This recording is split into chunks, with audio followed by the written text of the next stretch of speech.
सुप्रभात दोस्तों, मेरा नाम है स्नेहाशीष पहाड़ी। इस वीडियो लेक्चर में आपका स्वागत करता हूं।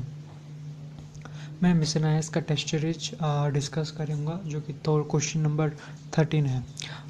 पहले मैं ये दर्ज करना चाहता हूं या फिर ये बताना चाहता हूं कि आपको मीर कुसुम, बैटल ऑफ बक्सर, उसके बाद औरंगजेब, शिवाजी, ये सारा किससे रिलेटेड है।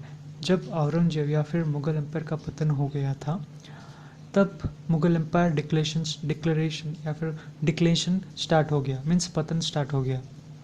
उसके बाद क्या चला, जब उनका पतन हो गया था या फिर होने चला, तब ब्रिटिशर्स अपना योगदान या फिर उनका फाउंडेशन स्टार्ट कर दिए इंडिया में, और उनका कंपनी का एस्टैब्लिशमेंट स्टार्ट कर दिए। तो फिर अगर एस्टैब्लिशमेंट स्टार्ट कर दिए तो उनको क्या क्या देना चाहिए और क्या मिलना चाहिए इंडिया से। पहला है रॉ मटेरियल। अगर रॉ मटेरियल किससे मिलेगा? लैंडलॉर्ड से। लैंडलॉर्ड्स कहाँ किसके अंडर होंगे? एक गवर्नर या फिर वी कैन से एक किंग के अंडर होंगे। तो फिर उनको क्या चाहिए? वो जो भी इनकम जनरेट करेंगे और जो भी एम्प्लॉयमेंट जनरेट करेंगे इंडिया में, उनका आधा % कंपनी की तरफ से उनको दिया जाएगा, हर एक राजा को। लेकिन इस क्वेश्चन में हम डिस्कस करेंगे, जब ब्रिटिशर्स का स्ट्रांगनेस बढ़ गया था, तब वो क्या किए, डिफरेंट नवाब्स या फिर डिफरेंट बंगाल गवर्नमेंट से उनका मीन्स रेस्पॉन्सिबिलिटी छीन कर उन और रेवेन्यू का जनरेशन स्टॉप कर दिए। तो फिर अगर स्टॉप कर दिए तो राजा कैसे जी पाएगा? तो इसी दौरान हम इस क्वेश्चन में ये पढ़ेंगे, with reference to the battle between India British East India company and Mir Qasim, which of the following is considered as chief cause. इसमें से कौन सा चीफ कॉज है जो कि बैटल में हो गया था, मीन्स बैटल का मीन्स उद्घाटन, you can say the battle formation, how battle formation between East India company and Indian has been governed. So क्यों हुआ बैटल? वो पहला नंबर ही ऑप्शन है, क्यों है? The conflict over the relaxation of revenue. Revenue के लिए ही वो हुआ था, क्योंकि आधा % रेवेन्यू कंपनी की तरफ से उनको दिया गया था, लेकिन जब उनका स्ट्रांगनेस बढ़ गया वो देना बंद कर दिए। ठीक है। उसके बाद अगर एडिशनल इंफॉर्मेशन के बारे में बात करें, पहला है रीजन ऑफ द वॉर। क्यों वॉर मीन्स वॉर क्यों हुआ था Mir Qasim and British East India Company? The battle of Buxar was depressive battle which defines British as a ruler that was fought between English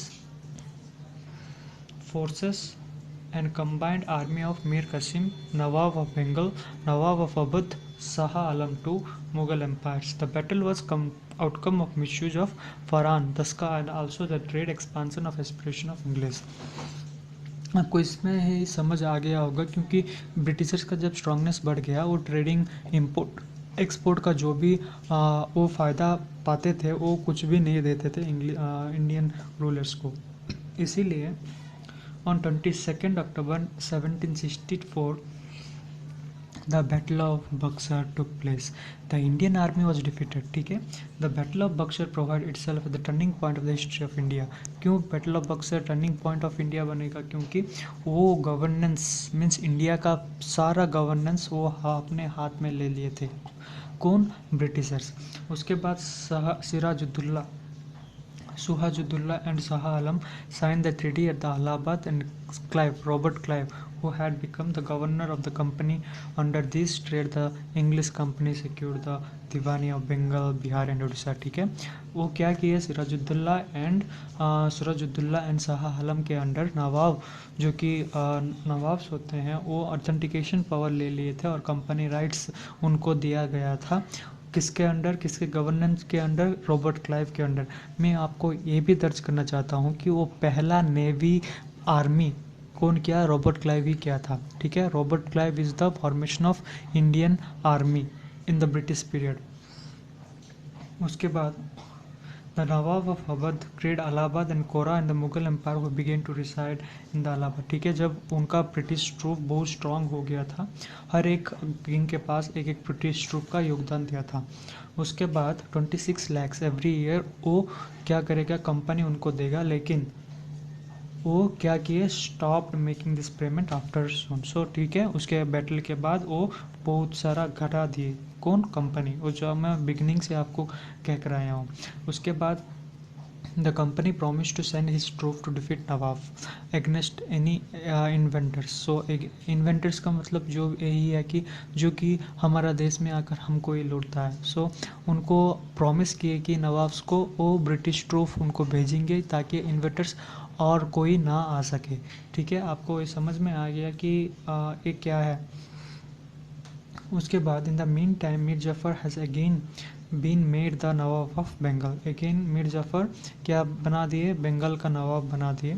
after his death son was instant as a nawab. उसका son, Mir Zafar का सन, उनके देहांत के बाद वही अपना सिंहासन ले लिया था नवाब्स का. ठीक है, वही इसमें कोर्स ऑफ वार में हम पढ़ेंगे और पढ़ाई कर चुके हैं. ठीक है, आशा करता हूँ कि इस नंबर क्वेश्चन को आपको क्लियरली एक्सप्लेनेशन मिला. अगर लाइक शेयर सब्सक्राइब कर सकते हो तो कर दीजिए. ठीक है.